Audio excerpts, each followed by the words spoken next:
Tutorial Hukum Perdata, topik kelima dari 27 topik. Hukum orang pribadi, badan hukum dan domisili. Disediakan oleh Global Tutorial. Dalam ilmu hukum, subjek hukum tidak hanya manusia tetapi dikenal pula badan hukum. Badan hukum seperti perseroan terbatas, PT, koperasi dan yayasan merupakan subjek hukum mandiri sebagai pengemban hak dan kewajiban, serta dapat dituntut dan menuntut di hadapan pengadilan melalui perantaraan pengurusnya. Badan hukum memiliki harta kekayaan yang terpisah dari pengurusnya, sehingga tanggung jawab badan hukum terbatas pada harta kekayaan yang dimiliki oleh badan hukum tersebut. Di samping badan hukum, dalam kaitannya dengan hukum orang atau hukum pribadi, penting untuk dipahami mengenai domisili, catatan sipil dan keadaan tak hadir. Domisili seseorang atau badan hukum menentukan di mana tempat kedudukan seseorang atau badan hukum dalam melakukan perbuatan hukum tertentu, termasuk menentukan wilayah pengadilan yang berwenang untuk menyelesaikan sengketa apabila terjadi perselisihan hukum.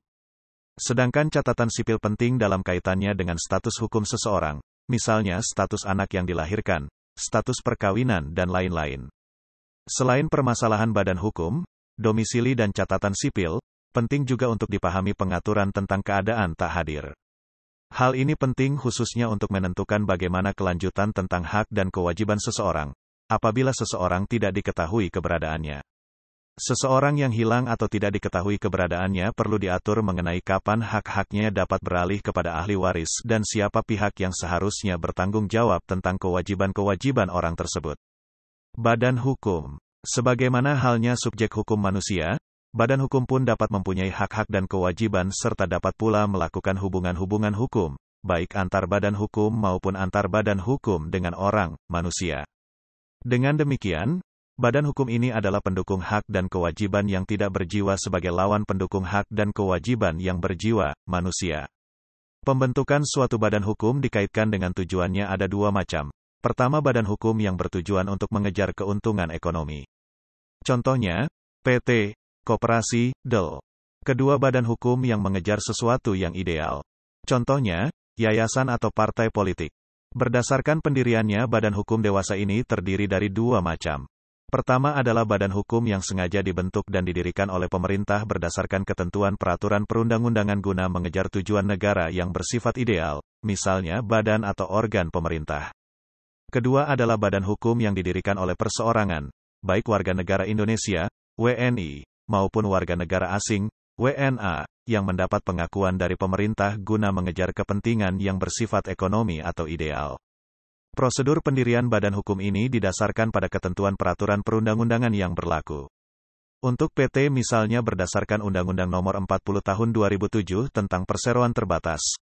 Untuk koperasi berdasarkan Undang-Undang Nomor 25 Tahun 1992 tentang Perkoperasian, dan yayasan berdasarkan Undang-Undang Nomor 28 Tahun 2004 tentang yayasan.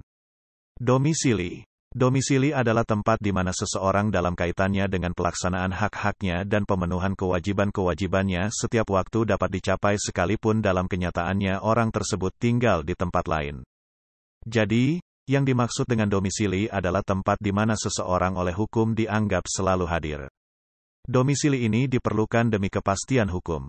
Domisili dibutuhkan untuk menentukan perbuatan hukum yang akan dilakukan. Misalnya calon suami istri yang akan melangsungkan perkawinan harus menentukan domisili tempat di mana dilangsungkan perkawinan. Dalam menentukan pengajuan gugatan dibutuhkan adanya domisili untuk memastikan kompetensi relatif pengadilan mana yang berwenang mengadili perkara tersebut. Berikut ini dua macam domisili. 1.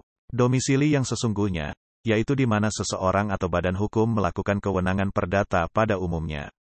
Domisili sesungguhnya dibedakan atas domisili wajib dan domisili sukarela. Domisili wajib maksudnya adalah domisili yang sesungguhnya dari seseorang atau domisili yang ditentukan oleh jabatan. Misalnya, presiden wajib tinggal di istana kepresidenan. Domisili sukarela adalah bergantung kepada kehendak yang bersangkutan untuk berdomisili. 2. Domisili pilihan adalah domisili yang dipilih oleh yang bersangkutan untuk menentukan perbuatan hukum tertentu. Misalnya, Pada pasal 11 ayat 1b Undang-Undang Nomor 4 Tahun 1996 tentang hak tanggungan yang mensyaratkan bagi mereka yang tinggal di luar negeri dalam hal akan melakukan perjanjian jaminan hak tanggungan mereka harus mencantumkan domisili pilihannya di Indonesia. Jika hal itu tidak dicantumkan, maka kantor pejabat pembuat akte tanah di mana pembebanan hak tanggungan dibuat dianggap sebagai domisili yang dipilih.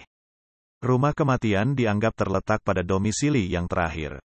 Hal ini berkaitan dengan penentuan penetapan warisan dan penuntutan hak-hak para ahli waris dalam menentukan di pengadilan mana hal tersebut dapat diajukan. Demikianlah materi topik kelima tutorial hukum perdata.